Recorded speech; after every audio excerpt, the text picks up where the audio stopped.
আজকে যে আমরা এখানে উপস্থিত হয়েছি, বিএনপি, জামাত, এনসিপি সহ বিভিন্ন দল, এই যে একটি সুন্দর মুহূর্ত তৈরি হয়েছে, এটা সম্ভব হয়েছে আমাদের হাজারো ভাই বোনের শাহাদাতের মধ্য দিয়ে। তারা রক্ত দিয়েছিল বলেই, আপনারা রাজপথে ছিলেন বলেই, জুলাই গণ অভ্যুত্থান হয়েছিল বলেই এই ইফতার মাহফিল, এই রাজনৈতিক কর্মসূচি সম্ভব হয়েছিল।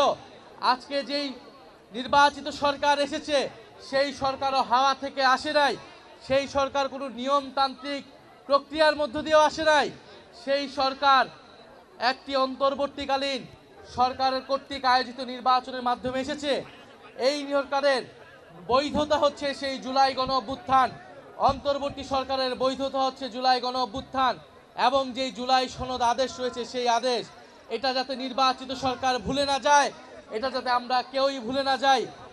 ফলে জাতীয় সংসদকে আবারও যদি পুরনো সংবিধানের দোহাই দিয়ে সংস্কার সভা থেকে বিরত থাকা হয়, শপথ গ্রহণ থেকে বিরত থাকা হয়, সেটা জুলাই গণ অভ্যুত্থানের সাথে, এই নির্বাচনের সাথে অন্তর্বর্তী সরকার এই সব কিছুর বৈধতা নিয়ে এই প্রশ্ন উঠবে। জুলাই গণ অভ্যুত্থানের শাহাদাতের সাথে হাজারো মানুষের রক্তের সাথে বেইমানি করা হবে।